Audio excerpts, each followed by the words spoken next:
Oui, bonjour à tous. Voilà, donc je m'appelle Yannick Alexandre, je suis le pasteur du temple qui est à l'Île-sur-le-Doubs, au 14 quai de la Saline. Et bien, on vous accueille encore cet après-midi pour entendre un nouveau témoignage, celui de David.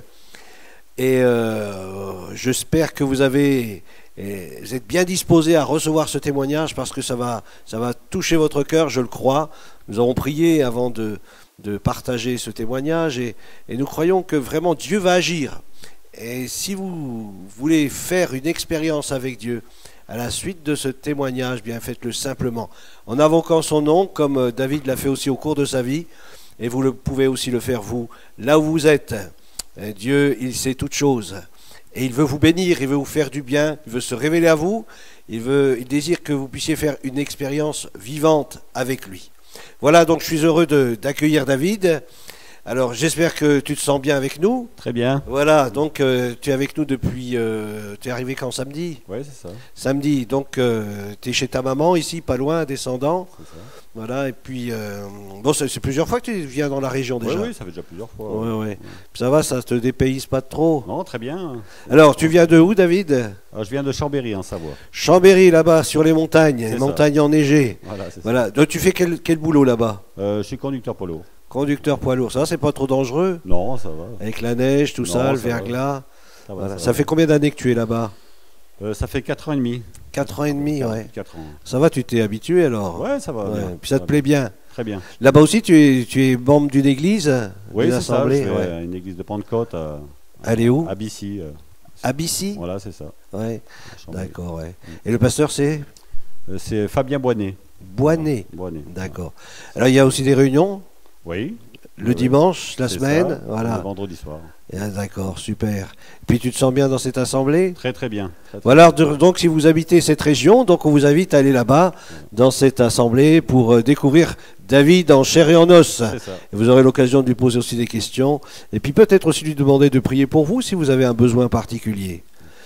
Voilà, alors David, on aimerait connaître un peu ton histoire, comment tu as rencontré Dieu, l'expérience que tu as fait quand tu étais enfant. Enfin, l'expérience, c'est plutôt tes parents qui ont fait l'expérience, parce que tu as subi un peu l'expérience.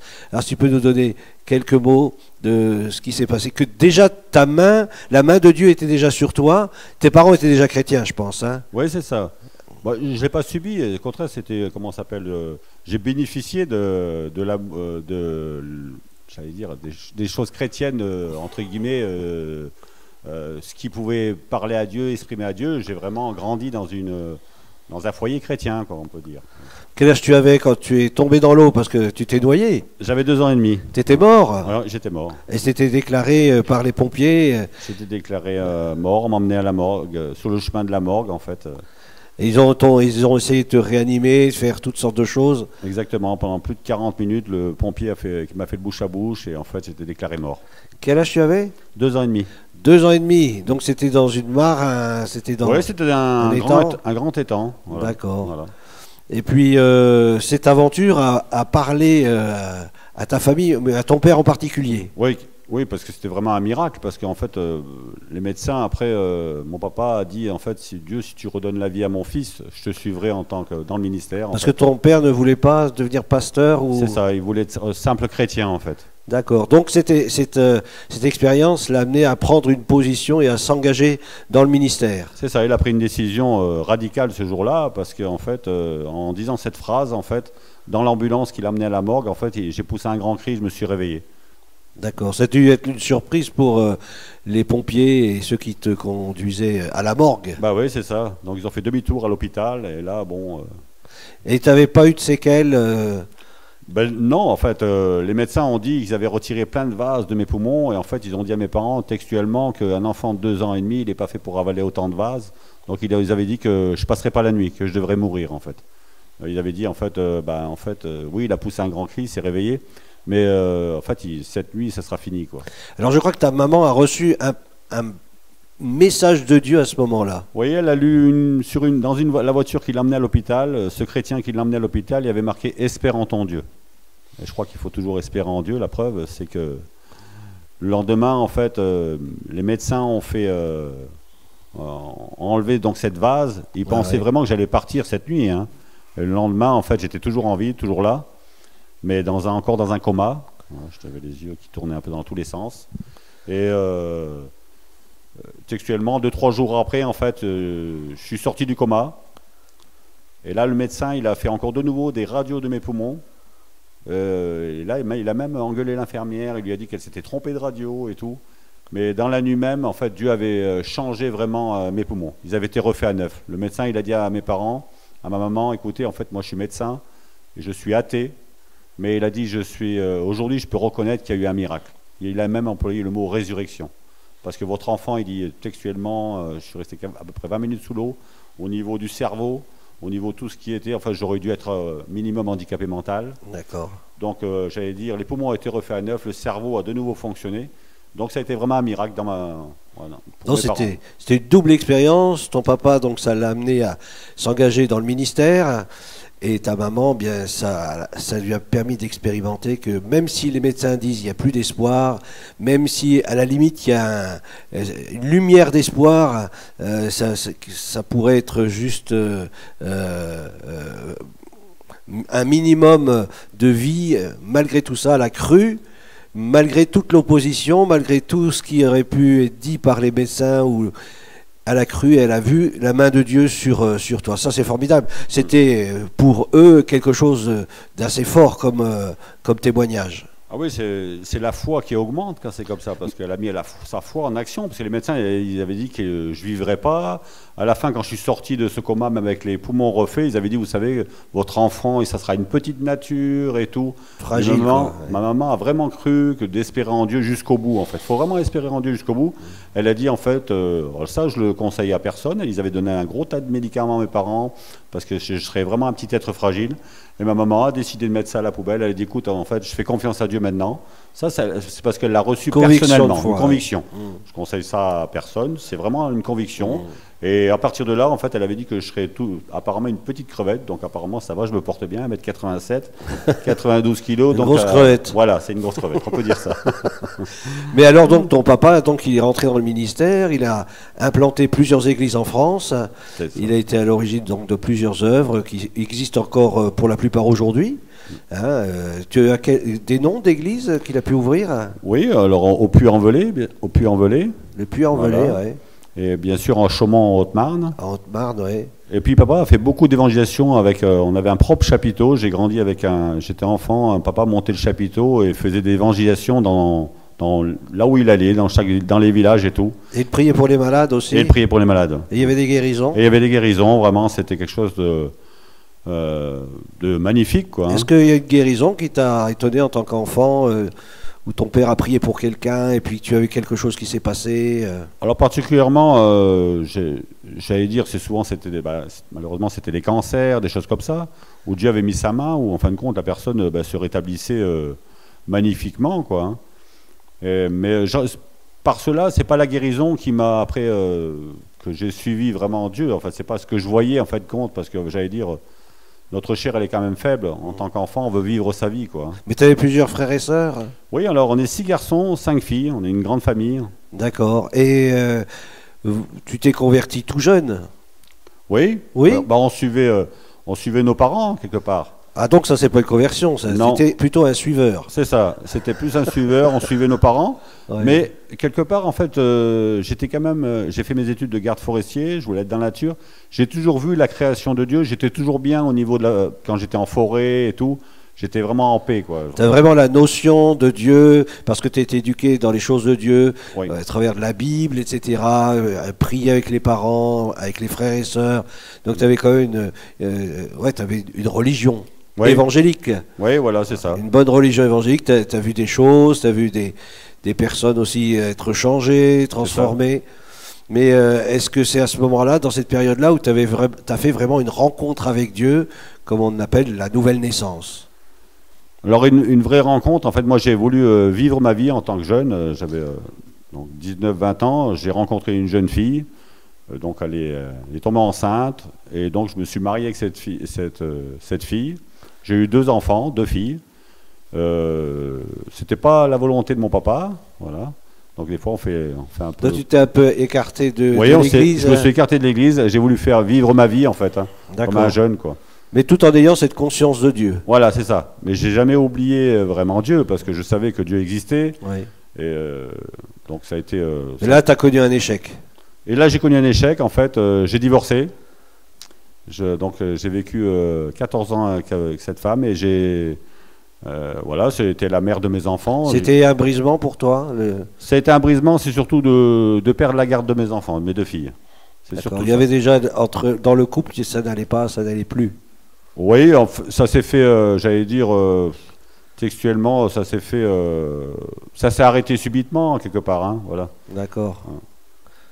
Donc, tu avais une maison, tu avais fait ta vie, quoi. Oui, j'avais fait construire. Tu avais ton travail, ouais, etc. Mon travail, exactement. Tu avais des enfants, tu pensais peut-être continuer comme ça, ou tu savais que ça allait clasher? Oui, en fait, j'ai su après en fait, que Dieu il avait un plan pour ma vie, en fait. Je m'étais mis avec quelqu'un, en fait, qui elle n'acceptait pas les choses de Dieu. Ça n'a jamais été, donc en fait, ça pouvait pas marcher, quelque part, en fait. Alors, juste un petit moment, juste pour parler aux personnes qui nous regardent, si à un moment ou un autre de votre vie, vous avez envie de vous marier ou construire quelque chose, un foyer, etc., je vous invite vraiment à vous tenir devant le Seigneur et demander à Dieu ce qu'il en pense. Je crois que parfois on est tellement pris par les émotions, par les sentiments, qu'on en oublie l'essentiel. Seigneur, qu'est-ce que tu en penses ? Est-ce que c'est vraiment la personne que tu as prévue pour moi? Est-ce que avec cette personne-là, on va pouvoir construire quelque chose de solide? Je crois que c'est tellement important pour éviter justement toutes sortes d'échecs par la suite et beaucoup de souffrances. Voilà. Vous m'avez compris? Alors c'est formidable. Tu peux continuer, s'il te plaît, David. Voilà, alors je voulais dire, je suis resté en paix avec la maman de mes enfants, parce que ça c'est important de garder la paix. Quand on fait une expérience avec Dieu, moi je sais que j'ai crié à Dieu donc cette nuit-là, parce que mon épouse voulait la garde des deux filles. Et cette nuit, je me suis mis à genoux et j'ai crié à Dieu, j'ai dit, mon Dieu, aide-moi, parce que je peux pas, pour moi, c'est comme si on m'enlevait mes filles. Voilà. Et donc cette nuit-là, j'ai crié à Dieu. Et le lendemain, en fait, la réponse, elle a été incroyable. Que je connaissais bien mon ex-épouse, je savais que c'était pas possible. Elle m'a dit, écoute, David, j'y réfléchis, en fait, est-ce que tu veux la garde des filles? Cette chose-là, je l'ai reçue comme une réponse que Dieu m'avait donnée. À la prière. Ouais, j'ai vraiment vu Dieu comme mon papa ce jour-là.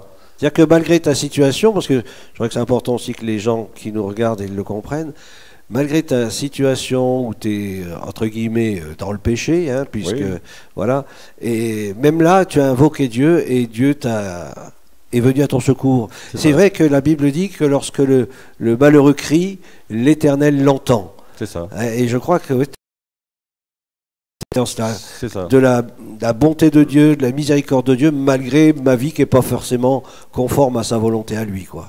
C'est ça. Et tu m'as dit aussi que pour ta maison, bon là c'est dans le domaine des filles, donc des sentiments et des liens parentaux, mais aussi de ta maison, parce que forcément un divorce, il y a la séparation des biens, etc. Je crois que tu m'avais parlé aussi que tu avais prié pour que les choses puissent se débloquer rapidement. Oui, alors les choses se sont vraiment, j'ai pu avoir la garde de mes deux filles. Et la situation au niveau, j'ai vu que Dieu a mis sa main aussi financièrement, les choses se sont bien, j'ai pu vendre ma maison, vraiment ça n'a pas été une source d'angoisse la maison, je pense qu'après, mais je sais qu'en fait textuellement dans mon cœur, je sais que Dieu avait un plan pour ma vie en fait, j'allais dire, c'est pour ça qu'on dit souvent dans la Bible, on dit souvent que d'un mal Dieu en fait un bien. Voilà, je voulais dire vraiment à ceux qui nous écoutent en fait, que des fois on peut mal tourner dans la vie, mais en fait, Dieu nous récupère d'une manière fabuleuse, en fait. Il n'y a pas quelque chose, en fait, c'est pas... On n'est pas anéanti, Dieu nous relève, en fait. Et c'est vraiment, en fait, ça, j'ai vraiment vu Dieu. Hein. C'est pour ça qu'après, dans mes prières, j'ai souvent appelé Dieu mon papa, parce que ça a été mon papa dans la suite de ma vie. Donc, je ne voulais plus jamais me remarier. Il ne faut jamais dire jamais. Tu as connu Dieu comme... Tu ne l'as pas reçu dans un Dieu qui te condamne, un Dieu qui t'écrase, un Dieu qui est contre toi, mais au contraire, tu as rencontré un Dieu qui t'aimait et qui avait le souci de toi et il voulait vraiment t'attirer à lui et te transformer ta vie. Tu as vu l'aspect vraiment d'un Dieu qui est plein d'amour et de compassion. C'est ce Dieu-là que tu as rencontré. Oui, c'est exactement ça. J'ai senti vraiment l'amour de Dieu en fait pour ma vie. Il m'a relevé et en fait tout à l'heure je parlais justement des fois on a un mal de vivre À partir du moment où j'ai mis mes genoux à terre, j'ai accepté Dieu ce jour-là, dans ma vie, vraiment dans mon cœur, le mal de vivre que j'avais, il a complètement disparu. J'allais dire, Dieu a mis, en fait, j'allais dire, c'est comme une source d'eau dans mon cœur, en fait. Pour moi, ça a été une source de vie, en fait. J'ai pu être le même David, en fait. Mais c'est ce moment-là que tu es né de nouveau, donc. Oui, c'est vraiment là, en fait. Hein. Parce que j'allais dire, là, j'ai fait vraiment une rencontre personnelle. J'ai vu que c'est le Dieu qui avait pris soin de moi, qui m'a tendu la main, en fait. Pas le Dieu qui accuse des choses, parce que des fois, j'aurais dû écouter mon papa. Mon papa me disait, en fait, de faire comme ci et comme ça, mais quand on est enfant, quand on est jeune, on veut vivre sa vie, en fait. Oui. Puis comme tu l'as dit tout à l'heure par rapport à ta maman, il faut avoir une conviction dans le cœur. Oui. Et ça, c'est important lorsqu'on fait quelque chose, d'avoir la conviction. C'est pour ça qu'il faut demander au Seigneur avant, pour avoir cette conviction-là. Sans cette conviction-là, je ne me fais pas un pas en avant. J'attends que Dieu me mette cette conviction-là, avec une ferme assurance. C'est ce que dit l'Écriture. La foi, c'est une ferme assurance des choses qu'on espère. Alors là, quand tu as fléchi les genoux devant Dieu, tu as quelques larmes qui ont coulé, Oh ben, pas quelques... ton cœur s'est ouvert, ouais, tu as reçu la paix de Dieu, comme tu disais, Mm-hmm. et puis une nouvelle vie, puisque tu dis que tu es devenu un autre David. Mais cet autre David, là, d'un seul coup, il était divorcé, donc. Hein. Oui. Donc ça a dû être difficile à vivre, même dans les assemblées, puisque on sait que dans beaucoup d'assemblées, une personne qui est divorcée n'est pas forcément bien accueillie, surtout s'il était chrétien. Même si c'était, d'après ton témoignage, même si c'était un chrétien juste de nom, mais le fait d'avoir grandi dans un milieu évangélique, parfois c'est assez mal perçu lorsqu'on reçoit quelqu'un qui est divorcé. Est-ce que c'était difficile pour toi ? Oui, ça a été difficile. C'est surtout, en fait, peut-être, quand on revient dans une église, ceux qui te connaissaient, il peut y avoir des paroles de jugement. Mais ces paroles de jugement-là, en fin de compte, elles ne sont pas amour de Christ. Dieu, il est plus grand que ça. Mais j'ai une question, c'est étonnante, c'est, tu as fléchi les genoux, j'essaie de suivre dans ton témoignage, tu as accepté le Seigneur comme le Sauveur, le Seigneur de ta vie, etc. Tu as été transformé, changé. Et puis d'un seul coup, on te retrouve dans l'église. Comment ça se fait? C'est le Seigneur qui t'a dit, retourne à l'église? Comment ça s'est passé? Ou tu as une soif en toi pour retourner à l'église? Ouais, j'avais une soif vraiment, en fait, dans mon cœur que il fallait que je retrouve des personnes aussi qui ont la même conviction que moi et aussi de rencontrer des personnes qui ont des autres témoignages de vie, en fait. Hein. Et puis j'étais heureux, en fait, surtout d'aller à l'église, mais surtout de prier et de rendre gloire à Dieu, en fait, pour ma vie, en fait. Vraiment, quelle église donc dans laquelle tu as pu entrer puis te sentir accueilli? Alors, tout premier, j'étais dans le département de la Meuse, donc dans une église à Bar-le-Duc, et ça a été un grand moment pour ma vie. J'ai vraiment senti l'amour de Dieu, en fait, avec mes frères et sœurs dans l'église. Ça a été un grand moment. Et après, quand j'ai suivi vraiment cette église-là, donc textuellement, j'ai travaillé pour des chrétiens près de Dijon. On avait fait un petit peu les saisons. Et là, j'ai rencontré une personne en face de moi, que les chrétiens ont mangé ensemble. Je voulais plus jamais me marier. J'avais dit non à Dieu. J'avais dit je veux plus personne. Une question, tes frères et sœurs, t'es une grande famille, ta maman, ton papa. L'histoire du divorce, ça a dû être mal vécu? Oui, c'était comme un échec un peu dans la famille. Est-ce qu'ils ont vu un changement, par exemple, à la fin de ce divorce, de ces moments difficiles, où tu as fléchi les genoux, etc. Est-ce qu'ils ont vu aussi ce changement? Je pense que oui, ils ont vu le changement, vraiment. Ouais. Par rapport à mon papa ou ma maman, ça a été un vrai changement. Mais ça va, ils ne t'ont pas jugé, condamné, ils t'ont quand même toujours accepté? Non, mais mes frères et sœurs ont toujours été là près de moi. Là-dessus, ça, c'est important. Ça. Ouais, c'est vraiment important, exactement. Alors donc, tu étais à Dijon, puis tu as rencontré quelqu'un. Et donc là, voilà, on était à un repas, en fait.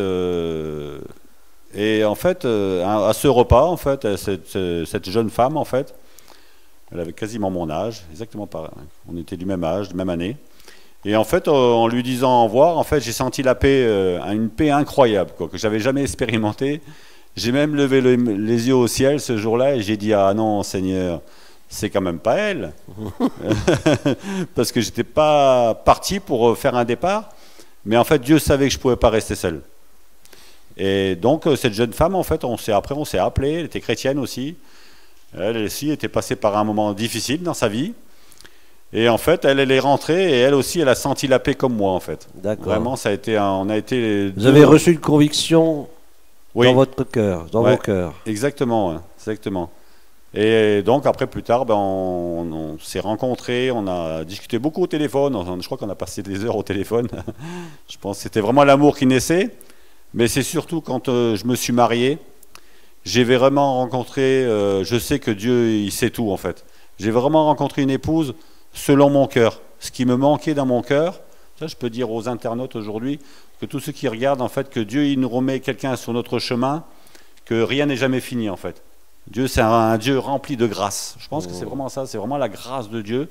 C'est des cadeaux immérités. Je ne vais pas mériter ça, je vais dire, je n'avais pas fait quelque chose de bien, pas toujours dans ma vie, mais Dieu, c'est vraiment la grâce. J'ai vraiment senti cette grâce, et Dieu m'a donné cette épouse, en fait, qui était vraiment toutes les qualités qu'elle avait, et que moi, je n'avais pas. J'ai vu que c'était comme quelque chose qui s'enclenchait parfaitement dans ma vie, en fait.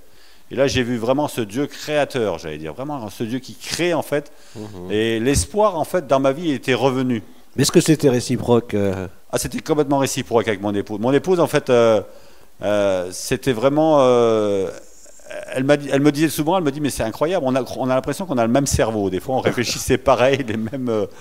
ce qu'elle allait dire, j'allais le dire aussi. En fait, du coup, on en rit maintenant, parce que c'est vrai que là, c'est là qu'on voit que la main de Dieu... Elle est grande, elle est puissante. Dieu, il connaît notre avenir, je veux dire. Et quand on dit dans le livre de Jérémie, je te donne un avenir et une espérance, ben c'est exactement ça. Hein. Ok, d'après ce que j'ai pu comprendre, c'est tous les deux, vous étiez un peu des cœurs brisés. Oui, oui, oui. Les cœurs brisés, un peu une même situation. Mon épouse, ça a été différent. Ça a été, elle avait rencontré... Donc on voit dans la Bible, c'est ce passage de l'Écriture où le vase brisé, Dieu il reprend les morceaux et il reforme un vase tout neuf. C'est un peu ce qui s'est passé dans votre vie. Oui, c'est ça, c'est exactement ça. Un vase mettant en 1000 morceaux. Dieu est capable de refaire un vase magnifiquement. Ouais. Et puis donc vous vous êtes mariés. Et on s'est mariés, donc ça fait bientôt 20 ans qu'on est mariés. D'accord. Donc c'était combien de temps après ton divorce? Alors exactement, à peu près 1 an et demi, 2 ans à peu près, 2 ans après quoi, à peu près. Voilà. Et puis tes filles, ils ont Mes accepté filles, un petit peu ce... ça a été difficile. Alors c'est là que je vois aussi la main de Dieu, c'est que mon épouse actuelle, donc en fait... Alors ça s'appelle Esther. Elle s'appelle Esther, voilà, Voilà. on peut le dire, on peut donner son nom, Esther. Donc, si elle écoute cette vidéo. Et donc elle s'appelle Esther. Et donc du coup, en fait, mon épouse a vraiment été là pour mes enfants. Parce qu'elle était de métier éducatrice spécialisée. Et en fait, Dieu savait tout en avance, en fait. Qu'elle a été, parce que c'est pas facile d'être belle-mère dans un foyer reconstruit. Et là, j'ai vu vraiment la main de Dieu aussi à travers de mon épouse, comment elle a pu aider mes filles de manière vraiment... Tes filles aussi ont souffert de... Oui, quand elles ont 12-13 ans, un enfant, il souffre beaucoup de la séparation de ses parents. C'est normal. Donc ta femme, donc, Esther, a été aussi une source de bénédiction pour tes filles, Oui, pour apporter un peu une guérison. c'est ça, exactement. C'est super, mais elle voulait servir le Seigneur, tu voulais servir le Seigneur. Au niveau spirituel, comment que ça se passe? Comment ça s'est passé? Eh ben, c'est exactement ça, en fait. Mon épouse avait... Déjà, on s'est parlé... je pense qu'on avait la même conviction au niveau de servir Dieu. Moi, dans mon cœur, j'avais toujours à cœur de servir les autres, d'aimer les autres. Quand Dieu m'a restauré, m'a relevé, en fait, Dieu m'a mis quelque chose de compassion pour aller vers ceux qui ont le cœur brisé, ceux qui passent par des moments difficiles. Dieu m'a donné vraiment cet amour, cette onction, en fait, pour aller vers ceux qui ont le cœur brisé et de ne jamais les condamner, en fait. C'est-à-dire, parce que Dieu n'est jamais celui qui condamne. Quand on pense au fils prodigue, le papa l'attendait au bord du chemin. Je veux dire, jamais il a été... Au contraire, il a dit, mon fils qui était mort est revenu à la vie. Ça a été une grâce, quoi. C'était vraiment une joie, quoi, de retrouver son fils. Pourtant, son fils... Il l'a accueilli sans le juger, quoi. Exactement. Donc moi, j'allais dire, aujourd'hui, je suis vraiment un instrument aussi pour jamais juger des personnes. J'allais dire, la patience de Dieu, elle est illimitée. Je veux dire, des fois, on peut se lasser avec une personne. On peut dire, ben, cette personne-là ne viendra jamais à Dieu. Mais on est qui pour dire qu'elle ne viendra jamais à Dieu? Je pense qu'il faut vraiment toujours laisser cette porte ouverte, parce que Dieu, il la laisse toujours ouverte pour les personnes. Le salut des âmes, vraiment, ce jour-là, avec mon épouse, on est pareil. On a vraiment à cœur le salut des âmes. Je pense que je suis le premier, des fois, à pleurer pour une personne qui passent par des moments de souffrance. Et je suis là, en fait, pour les aider. Je pense aider les autres, aimer les autres, j'allais dire, c'est vraiment le service d'un chrétien. On doit être des témoins et des amoureux, en fait, pour la vie des autres, en fait. Donc ton épouse, elle t'a rejoint donc après, une fois que vous êtes mariés, sur Bar-le-Duc, enfin dans la région de la Meuse. Et donc vous avez commencé, je pense, dans l'église à être une bénédiction pour tu as présenté ton épouse à l'église. Les choses se sont bien passées, elle a été accueillie. Elle a été très bien accueillie, ça a été une bonne église vraiment aussi. Puis mon épouse a pleine de compassion. Plein de compassion, elle n'a pas été jugée. Je pense que ça a été merveilleux de ce côté-là.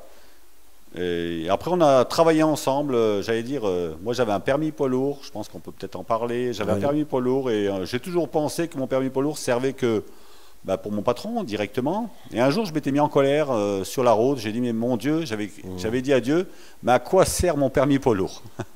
Pour toi. Mais je pense qu'il ne faut jamais dire ça à Dieu parce que Dieu a toujours une solution pour notre vie, en fait. Il n'est jamais pris au dépourvu. Et à peu près 15 jours après, mon épouse, elle me dit, mais en fait, écoute, tu veux servir Dieu, tu veux évangéliser. Et bien en fait, on a un évangéliste, Franck Alexandre, qui est du côté de Troyes.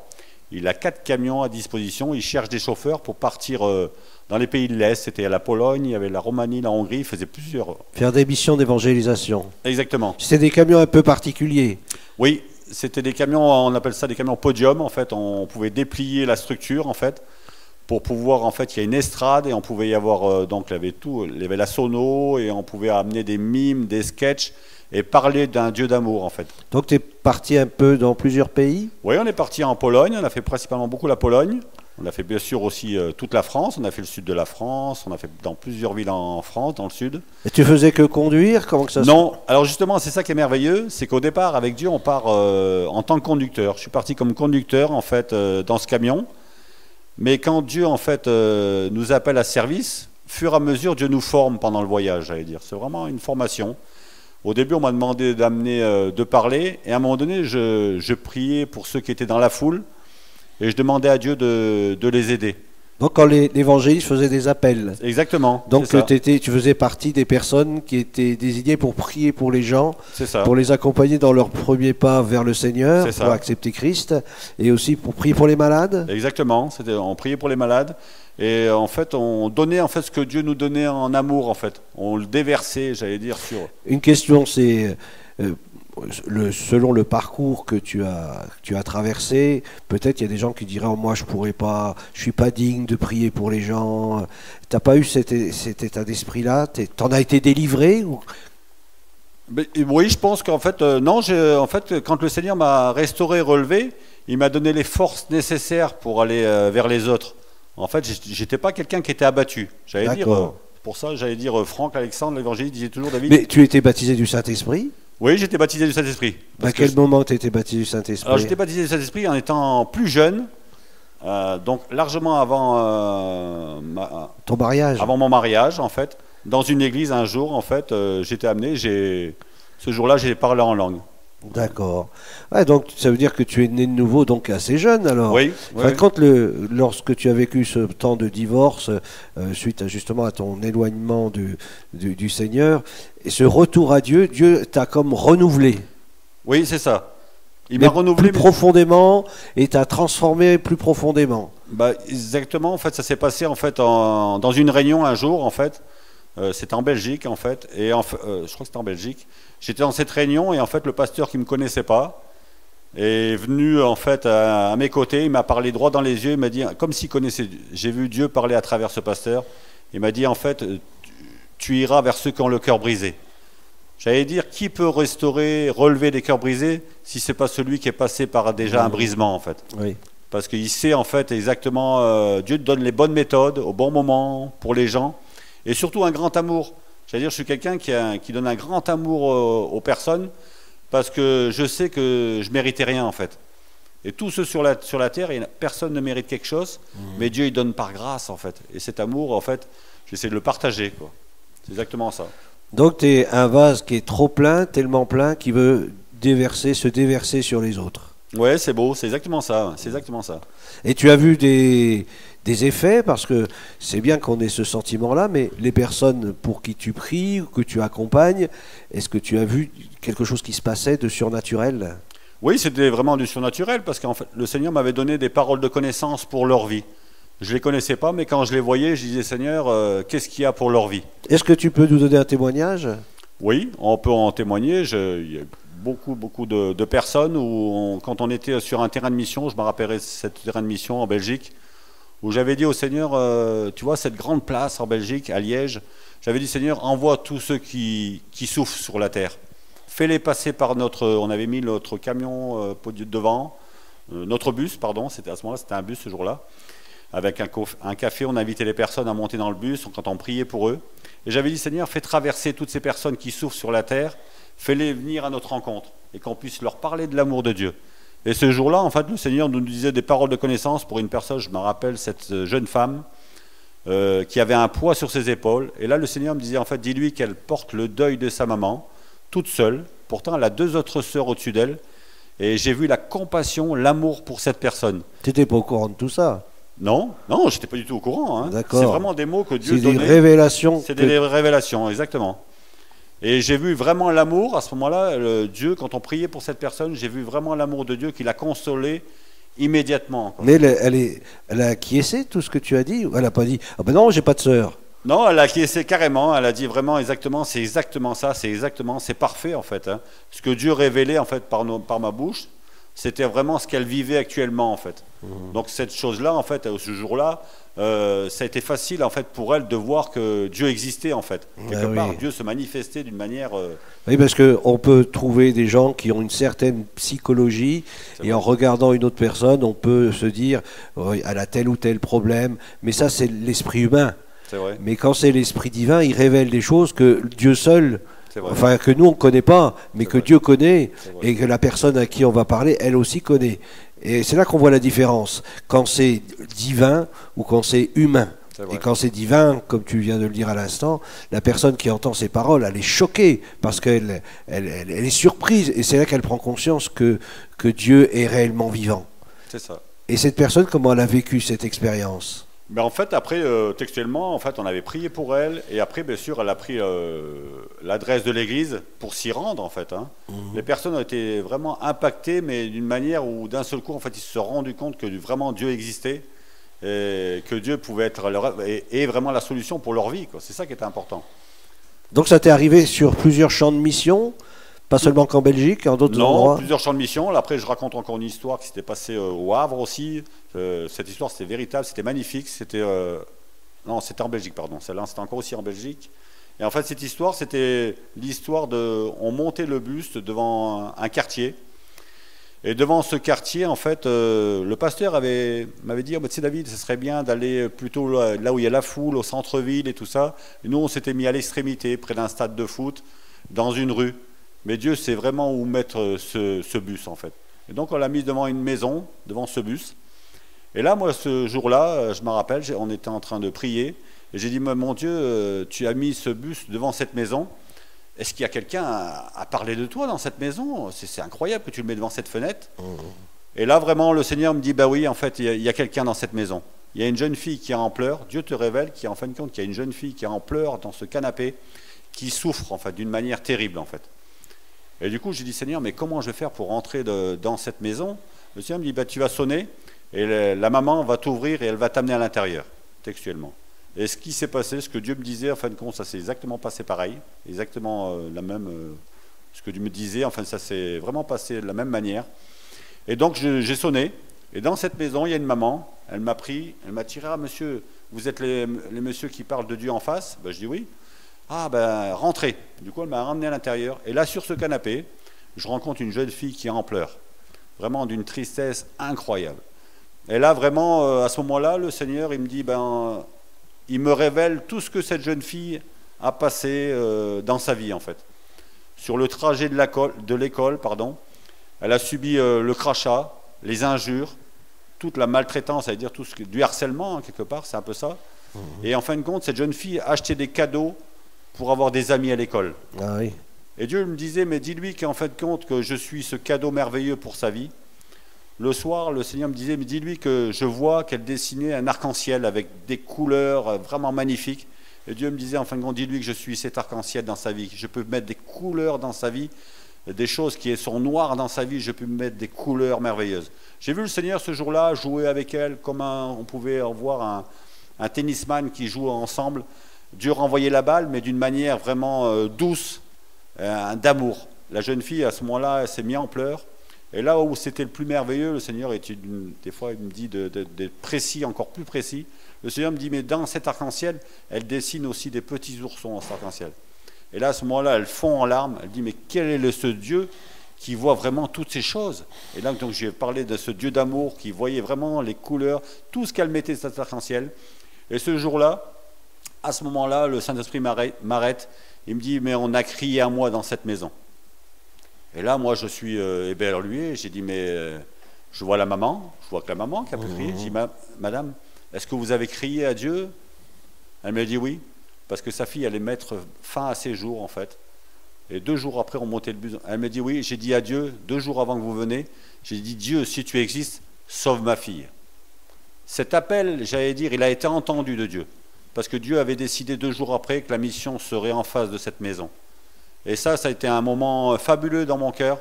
J'ai vu vraiment que quand on crie, quand un malheureux crie, l'Éternel l'entend. Je pense aux auditeurs aujourd'hui, si vous êtes malheureux, si vous êtes triste, criez à Dieu. Dieu, c'est celui qui relève les défis. Jamais il n'abandonne la partie, j'allais dire. C'est vraiment un Dieu d'amour, vraiment d'une tendresse. Moi, j'ai vu cette tendresse, un papa pour cette fille. Cette jeune fille avait engendré de la colère pour son papa, parce que son papa s'était séparé de sa maman, et elle avait un petit frère de 2-3 ans, et en fait, le papa venait chercher le petit, mais il l'avait abandonné, elle. Du coup, elle avait exprimé de la haine, et elle voulait vraiment mettre fin à sa vie. Mais ce jour-là, Dieu a entendu son cri à la maman. Dieu, si tu existes, sauve ma fille. Et de ce jour-là, en fait, ça a été un merveilleux moment. J'ai pu parler de l'amour de Dieu à la maman, à sa fille. Et ce jour-là, on devait faire la réunion dans l'église qui était prévue. Et ce jour-là, le pasteur a dit, écoute David, on va faire une réunion en fait en plein air, juste devant eux, devant la maison. Et quand on a fait cette réunion en plein air, le pasteur qui ne connaissait rien, c'est pour ça que Dieu est grand, Dieu peut parler par ma bouche, mais Dieu avait parlé au pasteur aussi. Il a dit textuellement ce que j'avais dit à l'intérieur de cette maison. Et il a répété les mêmes choses. J'ai vu l'amour de Dieu répéter les choses 2 fois. Sur ce terrain, je me rappelle, c'était un moment magnifique. Mais ce qui était beau sur ce terrain, c'est que Dieu avait amené cette fille et cette maman pour écouter l'évangile, mais toute la rue était venue s'installer à écouter la réunion. Et là, j'ai vu le Seigneur, j'ai repensé au pasteur qui disait, mais David, il faudrait plutôt à parler de Dieu au centre-ville. Mais Dieu avait vu en fin de compte que tous les voisins étaient au courant de la souffrance de cette famille. Oui. Et ils ont tous assisté à la réunion ce soir-là. Et j'ai vu l'amour de Dieu en fait pour toutes ces... Parce qu'eux, ils savaient tout ce qui se passait dans cette famille. Ils savaient que la tristesse, quand ils ont vu cette famille de nouveau avec le sourire, parce qu'après, moi j'ai vu vraiment une famille qui était triste. Ce jour-là, quand on les a laissés sur ce terrain, ils avaient une joie intense. Et tous les gens qui connaissaient cette famille ont vu qu'en fin de compte, il y avait un Dieu qui existait. Ils ont écouté le message, en fait, et ça a été un moment fabuleux pour toute la rue, en fait. J'allais dire, ça a été quelque chose qu'on n'oublie pas. J'ai vu l'amour de Dieu qui était grand. Je pense pour celui qui souffre aujourd'hui, j'allais dire, mais il ne faut pas abandonner. Il faut dire, mais Dieu, tu es là. Je sais que tu peux m'aider dans ma souffrance. Je sais que tu es là dans ces moments difficiles. Parce que Dieu, il connaît toutes choses, en fin de compte. Mais je pense qu'il faut vraiment crier à Dieu. Des fois, il y a besoin de crier à Dieu. Dire Dieu ne me laisse pas, ne m'abandonne pas, aide-moi. Formidable tout ça. Et la jeune fille donc elle a eu la joie, la paix, quelque chose s'est passé, ils ont donné leur cœur à Dieu. Ils ont donné leur cœur à Dieu là sur le terrain avec un grand sourire, vraiment ça a été un bon moment, vraiment magnifique. Et c'est des choses qu'on n'oublie pas dans notre vie. Et plus tard, j'allais dire sur le trajet de ma vie, en fait, en évangélisation, j'ai vu vraiment le Seigneur agir pour les autres, en fait. Je pense que quand tu as à cœur les autres, Dieu te donne les mots pour les personnes. Je crois que l'évangélisation, c'est pas simplement lorsqu'on fait des campagnes d'évangélisation, mais l'évangélisation, c'est tous les jours. Quand je suis à mon travail, quand je vais faire mes courses, quand je vais à mon église, ou je vais rencontrer quelqu'un, ou je suis invité quelque part, Dieu veut se servir de moi, peu importe l'endroit. C'est vrai. Mais ce qui est peut-être les gens qui nous écoutent, ils disent ah, mais moi j'aimerais bien aussi avoir des dons de révélation et tout ça. Ben, comment t'as fait pour avoir tous ces dons-là? Alors ça, on pense toujours, je pense que c'est en fait, dans mon cœur, le salut des âmes est brûlé. Donc j'avais dit, Dieu nous connaît bien, il sait en fait que de quoi on est fait. Dieu dit bien, quand tu étais une masse informe et vide, il nous connaissait déjà. Et je pense qu'en fait, que tout ce que Dieu a changé dans mon cœur, moi quand j'étais vraiment, j'avais 11-12 ans, je cherchais beaucoup de querelles à mes frères, à mes propres frères de la maison. Et j'étais quand même pas très gentil. Mais Dieu, il a changé tout ça, en fin de compte. Quand Dieu met l'amour dans notre cœur, après, on n'est plus du tout la même personne. On est une nouvelle création, quoi. C'est vraiment une créature nouvelle. Donc tu avais un cœur qui était prêt à recevoir les dons que Dieu voulait te communiquer pour le salut des âmes. C'est ça, c'est exactement ça. Ouais. C'est vraiment, j'étais partant pour recevoir ces choses-là, mais quelque part, je ne les ai pas demandées. C'est Dieu toujours qui prend cette décision, en fait. Hein. J'ai pas dit Seigneur donne-moi ces dons et tout ça. Ils sont venus, j'allais dire comme ça par l'amour des personnes en fait. C'est l'amour en fait dans notre cœur pour les autres qui rend en fin de compte possible les choses en fait. Je ne sais pas si beaucoup de nos auditeurs ont déjà lu la Bible, mais c'est vrai que dans les Corinthiens, lorsqu'on lit le texte, vous savez, vous avez un Corinthiens 13 qui parle de l'amour et les dons spirituels, c'est Corinthiens 12 et Corinthiens 14. Et puis souvent, lorsqu'on lit ces textes, on a l'impression que ça se passe dans l'Église. Oui, c'est vrai. Hein, parole de connaissance, parole de sagesse, des révélations, etc. Mais c'est important, c'est de comprendre que les dons que Dieu nous donne, c'est pas simplement pour qu'ils soient exercés dans l'Église.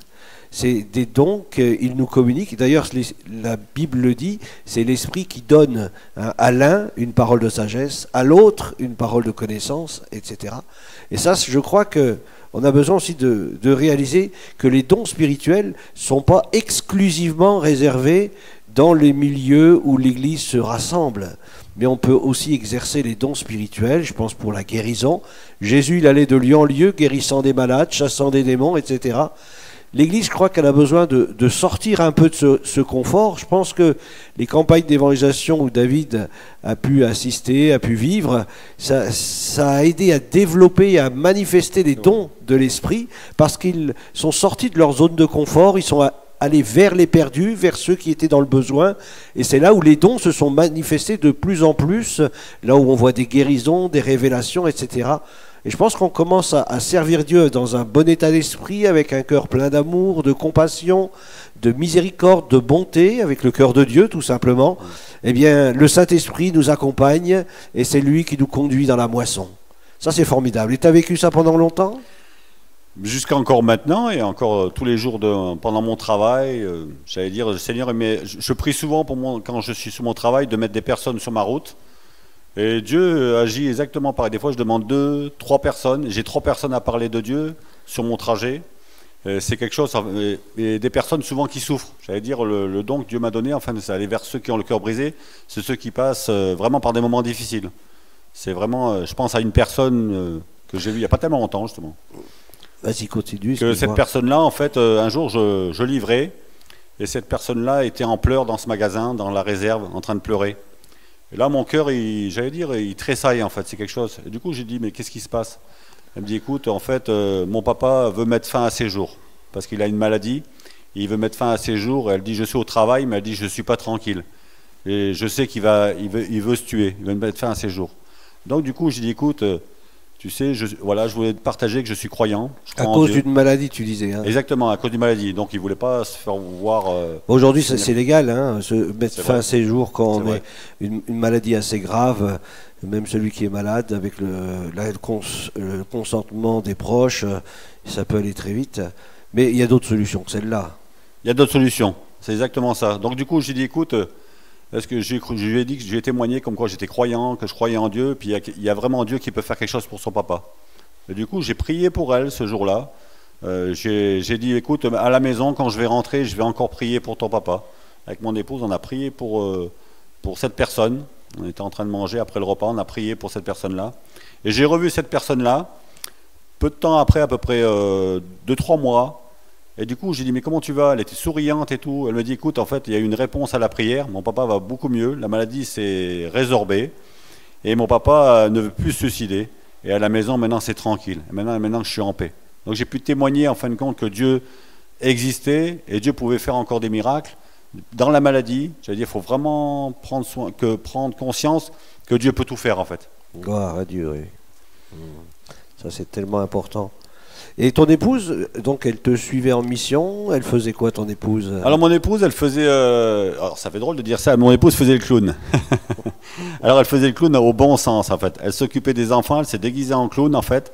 Et en fait, ça permettait d'aller aux enfants, faire des ateliers, et à un moment donné, pour leur parler aussi de Dieu aussi. Et avec les enfants, on avait aussi les parents à ce moment-là qui venaient voir ce que faisaient les enfants. Et le soir, ça permettait qu'ils assistent à une réunion. Et c'était des moments fabuleux, quoi. Donc elle avait un déguisement? Oui, elle avait un déguisement de clown, on peut le dire. Un beau déguisement de clown. Et en fin de compte, mais elle avait une joie, en fait, à faire le clown pour amener les enfants, j'allais dire, à connaître Dieu un jour dans leur vie. Et c'est ce qui se passait. Donc il y avait beaucoup d'enfants, on avait des fois une centaine d'enfants. Donc c'était... Ce qu'on rejoint un petit peu, ce que tu disais tout à l'heure, c'est que ton épouse avait un métier.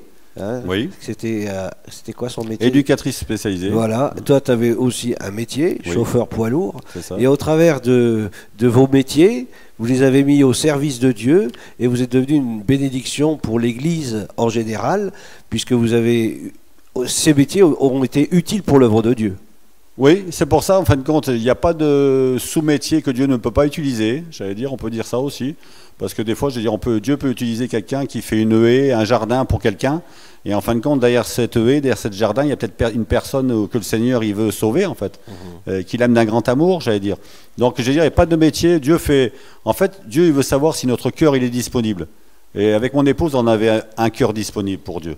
Ça me fait penser aux disciples que Jésus a appelés, je ne sais pas si vous vous souvenez, où Jésus il a dit aux pécheurs, « Suivez-moi et je vous ferai pécheurs d'hommes ». Dieu a utilisé leur subsistance naturelle, ce qu'ils faisaient entre guillemets dans le civil, et pour les amener sur un terrain spirituel, c'est-à-dire user de leurs compétences dans le royaume de Dieu, et devenir des pécheurs d'hommes. Alors, mais maintenant, alors que vous devenez quoi? Donc vous êtes à l'église là-bas en Haute-Savoie, c'est ça? En Savoie. En Savoie. Et puis vous continuez de servir le Seigneur là-bas? Oui, alors maintenant je sers en tant que leader de jeunesse. Je m'occupe de la jeunesse en fait de mon église. Et mon épouse s'occupe des ados. Et quelque part, là aussi, Dieu nous a réunis parce qu'en fait, quand elle s'occupe des ados, j'emmène aussi les ados en voiture. Et donc ça me permet d'assister, de les aider aussi. Donc on est tous les deux unis pour la même passion, en fait, j'allais dire. C'est une passion, j'allais dire. Hein. Moi, j'utiliserai maintenant la passion pour Christ, c'est vraiment une passion. C'est pas une passion du monde. Avant, j'avais une passion, c'était plus des sorties, des choses comme ça. Maintenant, la passion, Dieu l'a transformée vraiment en une passion, mais au service des autres, en fait. Parce que les jeunes, j'aime les jeunes, en fait, les aider, parce que j'ai été jeune et je méprise jamais un jeune. Au contraire, je l'aide de la manière la plus que je peux. Et des fois, je le retrouve chez lui, ce que je vivais chez moi quand j'étais jeune. Les choses que je regardais, les choses que je convoitais. Et aujourd'hui, j'ai un œil différent. Je peux lui exprimer comment réagir, comment faire les choses. Et j'allais dire, j'essaye de l'aider au maximum. Mais c'est vraiment Dieu qui les aide. J'allais dire, chaque jeune que je vois, à chaque fois, je dis, mais je vous aide. Mais j'allais dire, c'est Dieu dans sa parole qu'on trouve les bons mots, la bonne méthode, j'allais dire. C'est en lisant aussi la Bible, hein. Donc jusqu'à aujourd'hui, tu sers le Seigneur, tu n'es toujours pas à la retraite. Non, j'espère jamais. Voilà. Et peut-être qu'il y a nos auditeurs, tu aimerais, puisqu'on va conclure là, et leur dire quelques mots, et puis on va prier. Ok. Alors si tu peux peut-être inviter ceux qui nous regardent, peut-être à mettre leur confiance en Dieu, comme tu as pu le faire dans les campagnes d'évangélisation, lorsque plusieurs personnes répondaient à l'appel. J'imagine qu'il y en a plusieurs qui, derrière cet écran, bien aussi disent « Moi, je veux répondre aussi à cet appel. » Alors, je te laisse libre. Alors, je voudrais faire un appel. En fait, c'est surtout Dieu, j'allais dire, si vous êtes triste, il y avait une tristesse dans votre vie, un mal de vivre. Aujourd'hui, vous pouvez être témoin que vous avez une personne qui avait cela dans son cœur et Dieu l'a complètement changé, en fin de compte. J'ai une joie dans mon cœur, je ne sais pas si ça peut se voir à la caméra, mais j'ai une joie dans mon cœur que je n'avais pas avant. Et je sais qu'avec Dieu, vraiment, tout est possible. Il faut juste dire, en fait, si on ne connaît pas Dieu, dire Dieu, si tu existes, aide-moi dans ma situation. Il n'y a pas de situation que Dieu ne peut pas gérer, ne peut pas régler. C'est vraiment, j'allais dire, cet architecte, vraiment un architecte merveilleux. J'ai rencontré un Dieu, c'est le Dieu unique. Il n'y a pas d'autre Dieu, en fait. C'est celui qui peut tout, en fait. Je pense à aux auditeurs qui sont derrière, vraiment à la maison, ouais, chez eux à la maison, dire, ben en fait, je vis une situation dramatique, mais je veux mettre mes genoux à terre et je veux demander à Dieu de m'aider. Et il le fera, parce qu'il l'a fait pour moi. Amen. Et j'ai pas un mérite mieux que j'avais pas de mérite en fait d'être aimé. Mais Dieu il m'a aimé le premier. Voilà, c'est celui qui nous a aimé le premier. Voilà, vraiment, je voudrais dire vraiment faire confiance à Dieu dans la vie de tous les jours. Et on peut passer par des épreuves, mais je rends gloire à Dieu que les épreuves, j'allais dire, ne m'ont jamais abattu. Elles m'ont rendu plus fort, parce qu'on grandit avec les épreuves. Et Dieu il a dit, je serai avec vous tous les jours jusqu'à la fin du monde. Ça veut dire des bons jours comme des mauvais jours. Mais Dieu il est avec vous, si vous m'écoutez, dans votre maladie, dans les moments difficiles, Dieu il est là. Et en un instant, le Seigneur il peut faire vraiment un miracle dans votre maladie. Il faut juste croire que Dieu peut le faire. Alléluia. Moi, je te laisse prier. Okay. Peut-être pour les auditeurs. Okay. Alléluia. Mon Dieu, tu vois, je voudrais penser à ceux qui sont derrière cette caméra. Tous ceux qui vivent des moments difficiles, des moments des fois tragiques. Ça peut être la perte d'une maman, ou alors un décès d'un frère ou d'une sœur qui a vraiment abîmé leur vie, qui a détruit leur vie, et qui sont en train de sombrer à l'heure actuelle. Mais Dieu, il est là, en fait, il est cette bouée, en fait, qui est lancée au bon moment. Dire simplement, Dieu, aide-moi dans ma situation. Amen. Aide-moi parce que en fait, je suis en train de couler et je sais que tu es le Dieu qui peut me tenir par ta main. Dieu, c'est une main puissante, c'est une main qui est grande et il n'y a pas de limite. La main droite de Dieu, elle est incroyable, elle est magnifique et il sait de quoi on est fait. Des fois, des choses qui nous ont abîmés, qui nous ont détruits moralement, Dieu, il peut redonner un moral et il est le Dieu qui amène un bonheur dans une vie, une joie immense en fait. C'est vraiment le Dieu de la joie que j'ai rencontré, mais pas une joie que je connais dans le monde. J'ai vu des joies passagères, mais cette joie que j'ai rencontrée, c'est une joie éternelle. Amen. Et je vous le souhaite aujourd'hui à ceux qui m'écoutent de rencontrer cette joie éternelle, une joie infaillible, celle qui peut en fait, qui nous donne des forces dans la vie de tous les jours et qui nous rend capables de faire les choses. Aujourd'hui, je prie pour ceux qui passent par un décès, tous ceux qui ont passé dans des choses tragiques. Dieu, il est vraiment ce secours. Amen, oui. Et il est un amour constant. J'allais dire, c'est Dieu, c'est un amour constant. Il sera avec vous tous les jours. Je le crois parce qu'il a été avec moi tous les jours, avec mes enfants. Aujourd'hui, je peux dire, je suis papy, j'ai 4 petits-enfants et je suis un papa heureux. On peut dire ça aujourd'hui. Dieu, c'est celui qui rend heureux. Je peux le témoigner et je sais que vous pouvez aussi être cette papa et cette maman heureuse derrière votre écran. Voilà, je vous prie vraiment de tout mon cœur, je vous embrasse très fort. On ne se connaît pas, mais Dieu il vous connaît et Dieu il vous aime. Amen. Je voulais vous dire, Dieu vous aime. Amen, oui. Amen. Donc on vous invite au 14 quai de la Saline à l'Île-sur-le-Doubs pour entendre aussi des témoignages, mais aussi pour entendre la parole de Dieu qui a la puissance de transformer vos vies. Chaque mois, nous avons décidé de faire une interview de cette manière parce qu'on s'est rendu compte que dans nos réunions, souvent, on donne que quelques mots de témoignage alors qu'il y a tellement de choses à dire. Et là, on vous a donné l'occasion d'entendre un témoignage beaucoup plus complet de David.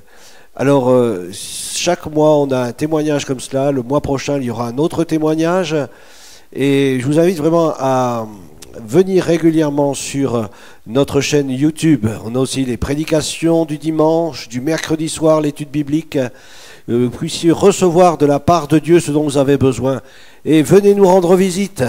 Venez au milieu de nous et si peut-être au travers d'une prédication, d'un message, d'un témoignage, vous avez été touché, eh bien je vous inviterai aussi peut-être à nous dire ce que vous avez vécu, ce que vous avez expérimenté. C'est vrai, Dieu est bon, Dieu est amour, il vient nous chercher dans notre misère. Dieu nous aime, il est le sauveur du monde, il est aussi votre sauveur. Et il ne veut pas vous laisser sur le carreau ou sur le bord du chemin. mais il est venu aussi pour vous chercher et vous restaurer et vous donner cette paix qu'il a en lui-même. Dieu est un Dieu de paix, un Dieu d'amour, de compassion, de miséricorde et de bonté. Il n'est jamais trop tard pour s'approcher de lui. Et aujourd'hui pour vous, c'est le jour du salut, le jour de la délivrance. Vous pouvez expérimenter une réelle résurrection. Vous pouvez être transformé par sa puissance. Dieu vous bénisse et on vous souhaite tout de bon, toutes bonnes choses. Que la grâce et la paix du Seigneur reposent sur vous. Au nom de Jésus-Christ. Amen.